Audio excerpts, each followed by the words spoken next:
O governo federal acaba de anunciar um corte previsto de até 20 bilhões de reais para não estourar o teto em 2021.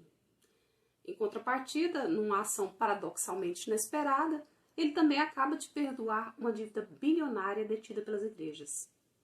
Meu nome é Beatriz Yolanda Peixoto de Freitas, sou economista e está começando mais um Bia Talks. As contas de 2021 estão estourando o teto de gastos. Essa foi a declaração do ministro da Economia, Paulo Guedes, ao anunciar que, por causa do novo montante do salário mínimo e também pela pressão exercida pela inflação, o orçamento brasileiro terá que ser adequado se não quiser entrar no vermelho. Paulo Guedes afirmou que foi preciso uma pandemia para que se aprendesse a controlar o orçamento. Pandemia essa com impactos severos na economia para que se reavaliasse os gastos governamentais da federação. O ministro relembrou alguns feitos que ele alega terem ajudado no orçamento, embora eu discorde que isso tenha sido benéfico para os trabalhadores, principalmente os trabalhadores que ocupam a base da pirâmide. Nas palavras do ministro, foi preciso chegar a uma guerra no Brasil para aprendermos que a essência da política é alocar recursos.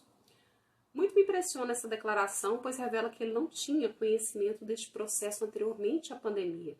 E isso é contraditório, levando-se em conta que ele é economista.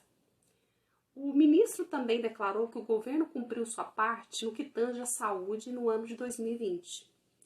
Segundo ele, se o auxílio emergencial tivesse um valor de R$ 400 e não R$ 600, o auxílio poderia ser distribuído por mais tempo.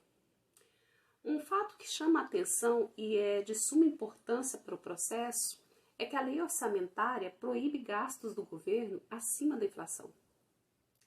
Aí nós temos um impasse.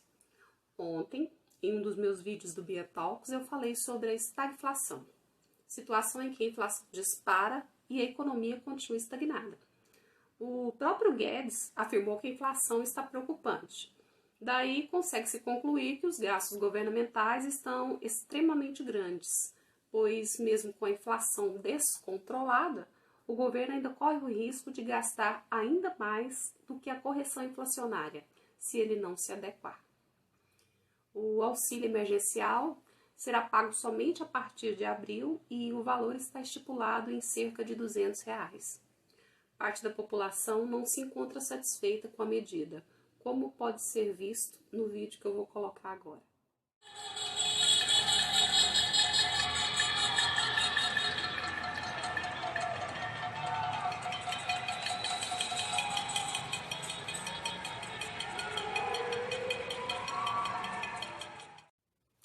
Outro ponto que eu mencionei na introdução deste vídeo foi o fato de que a dívida das igrejas foi perdoada pelo presidente.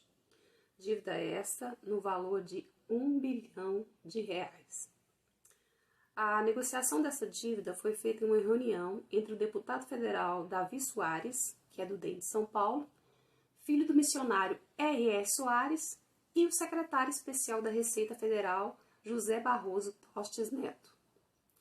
Muitos estão questionando o fato de que a dívida é muito grande e poderia ter pago integralmente o auxílio de R$ 600 ou de um valor até mensalmente maior para os beneficiados.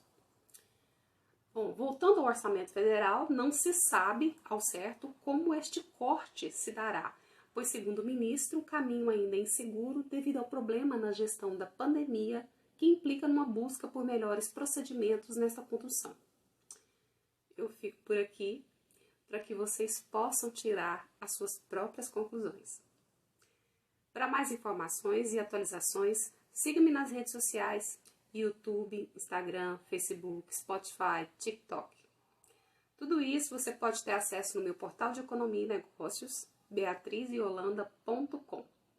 Aguardo vocês no próximo plantão de notícias político-econômicas, mais conhecido como Bia Talks.